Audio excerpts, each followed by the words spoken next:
Bonjour à tous, alors on va commencer par les exercices qui vont parler et qui vont amener à la représentation des deux fonctions cosinus et sinus, et du cercle trigon en même temps.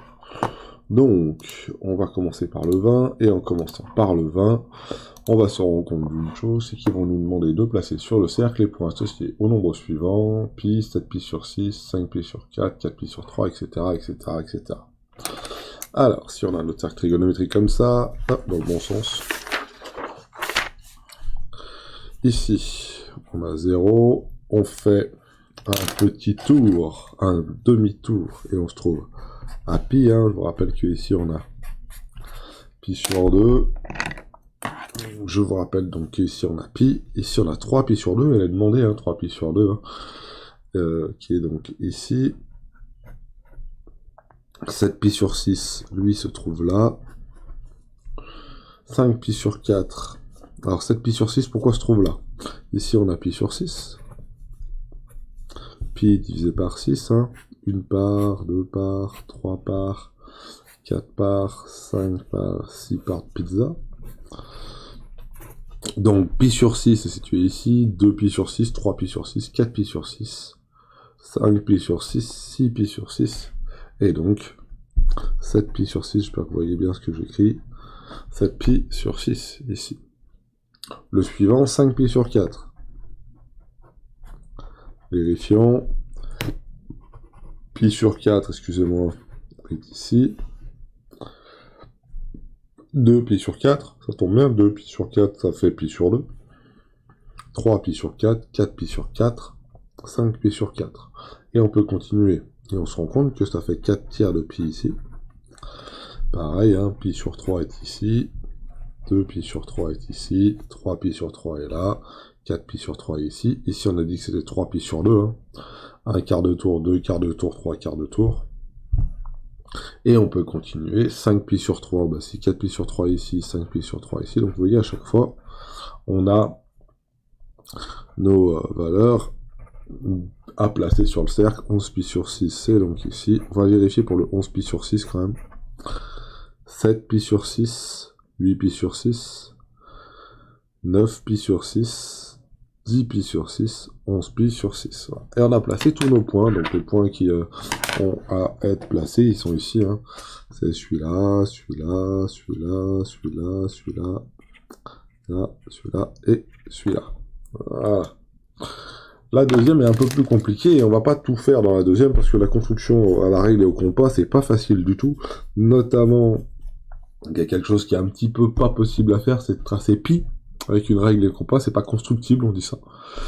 Et donc on va déjà essayer de voir quels sont le cosinus à chaque fois de 7 de pi, de 7 pi sur 6, de 5 pi sur 6, etc., etc. Et je vous rappelle que pour lire le cosinus, il se lit ici. Voilà. Ça, c'est l'abscisse du point, le cosinus de ce point-là. Et l'abscisse de ce point-là, c'est ni plus ni moins que cette longueur-là. On est d'accord? Très bien. Maintenant, il faut se rendre compte d'une chose, c'est que si j'ai 30 degrés ici, j'ai 30 degrés là, ça fait 60. Et si je regarde bien, un triangle équilatéral avec un de côté, 60 là, et ben ça fait un triangle avec 60 ici, un là, ça fait donc un triangle équilatéral. Ce triangle équilatéral, donc ici ça fait 1, ici ça fait 1 demi.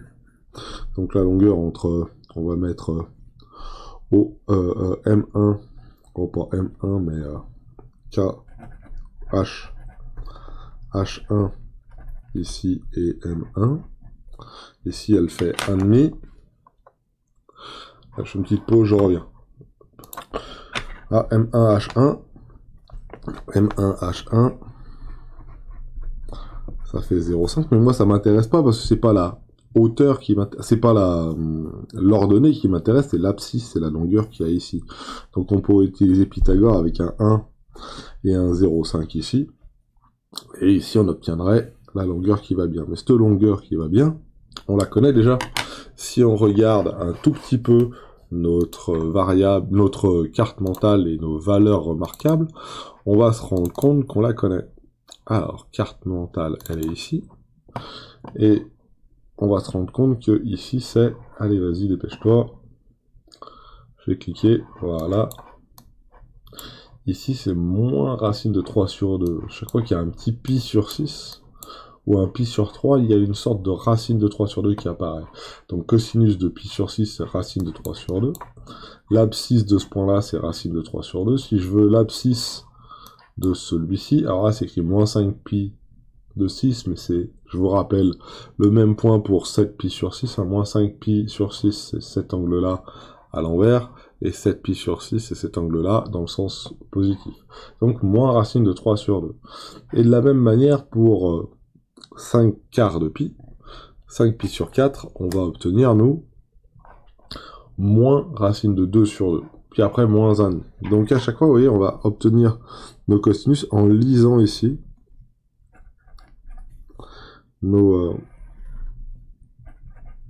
les abscisses de M1, M2, M3, M4, M1, M2, M3, M4, etc., etc.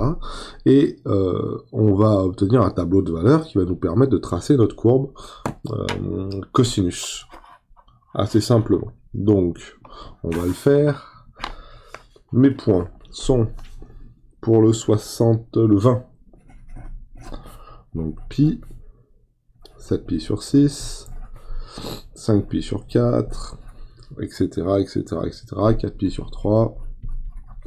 Après, j'ai 3 pi sur 2, 5 pi sur 3, 7 pi sur 4. C'est les abscisses qui m'intéressent. 11 pi sur 6. Et je suppose 2 pi. Voilà. Je suppose qu'il doit y avoir 2 pi aussi à l'intérieur. Et à chaque fois, je vais chercher le cosinus. Donc là, j'ai x, et j'ai le cosinus de x. Donc je cherche l'abscisse du point, qui est associé à pi sur le cercle trigonométrique. Voilà. Alors, pi, son abscisse, ici, c'est moins 1. Donc, pi, son abscisse, c'est moins 1, donc ici, moins 1. Voilà. Pour 7 pi sur 6, on a dit que c'était cette abscisse-là. Donc ici, on est à moins racine de 3 sur 2. Racine de 3 sur 2. Ouais, on est en négatif. Hein. Là, c'est les positifs, là, c'est positif, on est dans un repère. Hein. Ici, c'est 5 pi sur 4. Donc 5 pi sur 4, c'est facile, hein. La longueur ici, elle vaut 1. Voilà. C'est un triangle isocèle, car ça égale ça. Ça fait 45 degrés, ça fait 45 degrés. Si vous avez un doute, 45 et 90... 45 et 90, ça fait 135, donc il reste 45 ici, donc ce truc-là est isocèle, et donc il faut faire le Pythagore avec l'hypoténuse du triangle rectangle qui vaut 1, et les deux autres côtés qu'on ne connaît pas, on résout cette petite équation, et on se rend compte qu'on a racine de 2 sur 2. Donc ici, on est en négatif, donc moins racine de 2 sur 2. 4 pi sur 3, ça fait moins 1,5. Voilà, ces deux-là sont toujours entre guillemets associés. Hein, quand j'ai 1,5 ici, le cosinus lui vaut moins racine de 3 sur 2. Ici, dans ce cas-là, le sinus vaut moins racine de 3 sur 2 quand le cosinus vaut moins 1,5, etc., etc. Il faut bien se repérer sur le cercle. On a 3 pi sur 2, bah son cosinus c'est 0. Moins 3 pi sur 2, il est sur l'axe des ordonnées. Ici, pas grand-chose comme lumière. Hein. C'est mieux comme ça. Voilà. Et moins 3 pi sur 2 est ici, donc l'axe sur l'axe des ordonnées, donc son abscisse, c'est 0. 5 pi sur 3, ah, là, on passe dans les positifs. Et on se retrouve ici à 1,5. Voilà, je veux bien le noter. 7 pi sur 4, oh là là, il y a un pi sur 4. On est ici, donc c'est racine de 2 sur 2. Cette fois-ci, on est positif. 11 pi sur 6, on se retrouve avec notre racine de 3 sur 2, cette fois-ci dans les positifs. Et 2 pi, son abscisse, c'est 1. Donc ma fonction cosinus, elle va de moins 1 à 1. Et elle va être croissante. et il va falloir la tracer. Alors pour la tracer, moi, je vais utiliser un petit tableau de valeurs et placer mes points avec GeoGebra, ça sera pour moi plus facile. Et pour ça, donc je passe en plein écran ici, je passe sur mon GeoGebra qui est ici, et je vais placer tous mes points. Alors premier point que je vais placer, c'est le point A, qui a comme ordonnée pi et 1 et moins 1. Est-ce que ça marche, pi et moins 1? Non, alors, faut mettre une virgule, pas un point virgule, je crois bien. J'ai écrit une bêtise. A égale pi, virgule, moins 1. Est-ce que ça marche? Oui, pi moins 1, ça marche. Hein. Regardez, ici, on se retrouve avec le point A qui a une abscisse qui est à environ 3,14 et moins 1. Et on va rentrer notre tableau comme ça. B qui vaut 7pi sur 6, 7pi sur 6. Est-ce que ça marche ça? 7 fois pi sur 6, virgule, moins racine de 3. Alors, ah là là, quelle horreur! Je me suis trompé. Je mets une pause, je les rentre et après, je vous montre. Voilà, on a placé tous nos points, hein, ABCD jusqu'à I. On va juste enlever les noms pour y voir un peu plus clair. Et on se rend compte que ça grimpe comme ça.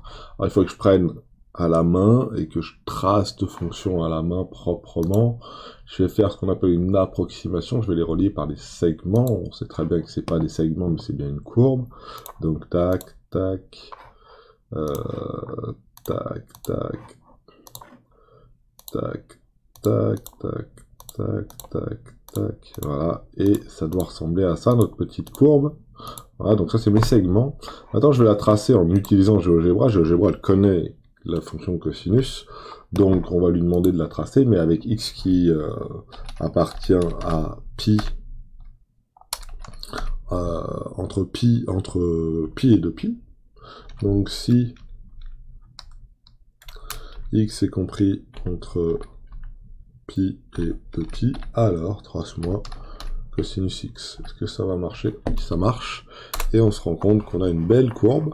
Voilà, c'est bien une courbe qui varie donc de moins 1 à 1 ici, et qui grimpe, comme on a vu dans notre tableau de variation, dans notre tableau de valeur, ici, hein, juste là, on a bien vu dans le tableau de valeur, excusez-moi, qu'on a une fonction cosinus qui entre pi et 2pi augmente. En effet, hein, l'abscisse du point là, du point M qui se balade sur ce cercle, elle va augmenter de moins 1 à 1. Voilà.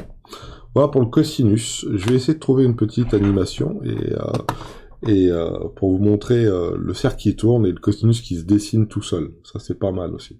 Alors, on regarde sur le plein écran. Voilà, regardez bien ici.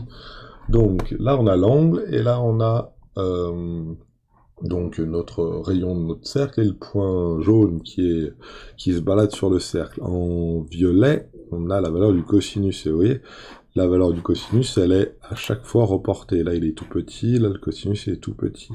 Voilà, il est en négatif, lui il est vers le bas donc en négatif et on continue. Et tac, oula, fallait pas que je clique ici, excusez-moi, on recommence, tac, tac, et F5, voilà.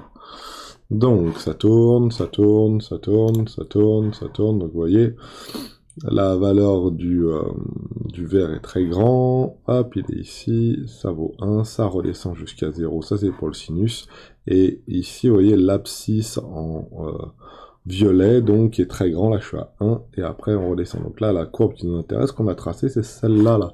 C'est celle qui part d'ici, et hop, qui va jusqu'à là. Ça, c'est la courbe qui nous intéresse au moins pi.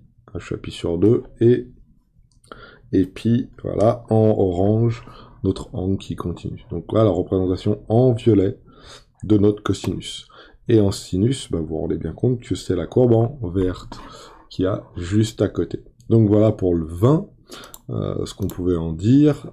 En ce qui concerne l'exercice 21, c'est exactement le même, sauf que à chaque fois, c'est les mêmes points, et il fallait trouver l'allure du sinus à chaque fois, donc c'est exactement la même chose, et pour les sinus, bah, le tableau de valeur est un tout petit peu changé, mais c'est quasiment le même. Donc regardez bien, un sinus maintenant c'est l'ordonnée. Donc à la suite, je vais mettre le 21 avec sinus x, et je vais continuer le même tableau qu'il y a ici. Donc pour pi, cette fois-ci, c'est l'ordonnée du point M qui m'intéresse. Et l'ordonnée du point M, ici, ici c'est la moitié, pi 1 demi, hein, c'est ce qui est écrit ici. Donc pour ici, j'ai moins 1 demi. Voilà. Pour pi, pi est sur l'axe des abscisses, donc son ordonnée vaut 0. Pour 5 pi sur 4, on tombe sur ici, là. Hop là, excusez-moi. Donc pour 7 pi sur 6, ici, le point qui m'intéresse, son ordonnée, là, c'est 1,5. Pour moins 1,5. Pour 5 pi sur 4, pareil, je suis en négatif, c'est moins racine de 2 sur 2. Pour 4 tiers de pi, ici, son ordonnée, c'est moins racine de 3 sur 2. Pour 3 demi, c'est 1. Et on continue pour 5 tiers de pi, ici, je suis à moins racine de 3 sur 2. Et etc., etc., etc. Pour ici, je vais avoir racine de 2 sur 2. Alors, là, je suis toujours en négatif, hein. Moins racine de 2 sur 2. On aura toujours des valeurs négatives ici pour le sinus entre pi et 2pi, pour la bonne et simple raison que tous les points sont situés sous l'axe des abscisses, donc c'est des valeurs négatives. Pour 11 pi sur 6, je me retrouve à moins 1 demi, et pour 2pi, je me retrouve à 0. Voilà. Donc si j'avais à représenter cette courbe-là, ça serait quelque chose qui serait, on va regarder sur GeoGebra ce que ça donne, je mets une petite pause et puis on va la mettre sur GeoGebra. Voilà. Le cercle et les valeurs. Ouais, c'est difficile de tout mettre sur le même sans que ça soit, voilà. Et puis voilà. Alors, une petite pause GeoGebra. Donc lorsque je change les valeurs, pour mes points qui sont donc ici, ça nous donne cette courbe-là, donc qui est donc vers le bas, hein, toujours en négatif. C'est pas un demi-cercle, hein. Et si je trace la fonction sinus entre pi et 2pi, voilà ce que ça donne, elle est ici. Maintenant on peut la compléter, hein, au lieu de la tracer entre pi et 2pi, on peut simplement lui dire de bien vouloir se dessiner pour tout le temps. Voilà, et on peut la compléter, donc ça fait bien ce qu'on appelle une sinusoïde qui monte et qui descend, exactement pareil que pour la cosinus. On peut tracer à côté même la cosinus, comme ça on verra les deux en même temps, mais c'est ce que vous avez vu à côté, voilà. À se rappeler, la cosinus commence par 1, ici, et la sinus commence par 0, la cosinus commence à décroître, et la sinus commence à croître, puis à recroître derrière. Voilà pour le 20 et le 21.